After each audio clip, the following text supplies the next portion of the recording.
আমরা রয়েছি দিনাটা বিধানসভা কেন্দ্রে, যেখানে এসডি অফিসের সামনেই অবস্থান অনশন বিক্ষোভে বসেছেন উদয়ন গুহ এবং অন্যান্য নেতৃত্বরা। তাদের মূলত দাবি হলো এসআইআর মানুষকে, সাধারণ মানুষকে হয়রানি করা হয়েছে, তা নিয়েই কিন্তু এবার তারা কিন্তু সরব হয়েছে এবং তারা কিন্তু এই অনশন মঞ্চে কিন্তু তারা বসেছে। উদয়ন গুহ কিন্তু বলেছেন যে কটাক্ষ করেছেন নির্বাচন কমিশনকে। অপরদিকে কিন্তু বিরোধী দলের বক্তব্য হলো উদয়ন গুহ হাইলাইটে আসার জন্যই এই সমস্ত অনশন বিক্ষোভ করেই থাকে। এই অন্যায়ের প্রতিবাদে, চক্রান্তের প্রতিবাদে, যথার্থ নাগরিক তাদের ভোটাধিকার থেকে বঞ্চিত করার চক্রান্ত, পেছনের দরজা দিয়ে বিজেপিকে জিতিয়ে ক্ষমতায় বসানোর চক্রান্তের প্রতিবাদের এই অনশন, গণ অনশন। এই ক্ষমতা দিয়েছে নির্বাচন কমিশনকে, ভোটের অধিকার থাকবে না।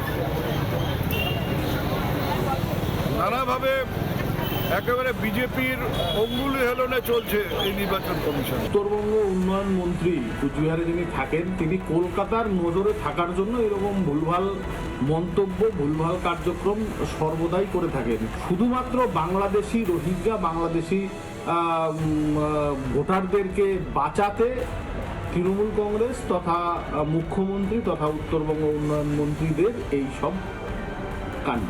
এই পরিস্থিতিতে এক সাইডে এসডি অফিসের সামনে এক সাইড বন্ধ করে কিন্তু অনশন চালাচ্ছেন তারা। এবার দেখার এই অনশন কতদিন চলে। কোচবিহার থেকে বাপ্পা সরকার, রিপাবলিক বাংলা।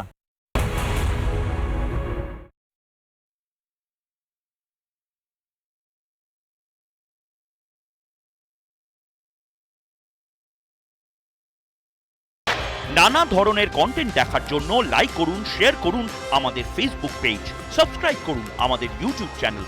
পাশাপাশি অন্যান্য ব্রেকিং নিউজের জন্য অবশ্যই চোখ রাখুন রিপাবলিক বাংলায়।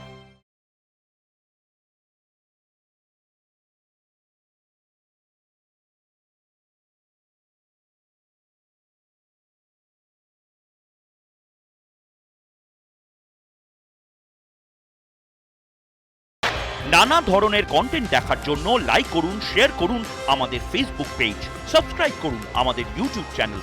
পাশাপাশি অন্যান্য ব্রেকিং নিউজের জন্য অবশ্যই চোখ রাখুন রিপাবলিক বাংলায়।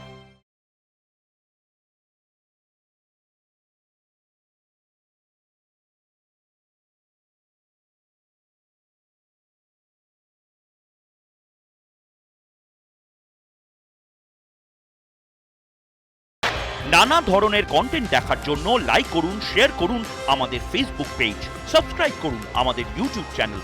পাশাপাশি অন্যান্য ব্রেকিং নিউজের জন্য অবশ্যই চোখ রাখুন রিপাবলিক বাংলায়।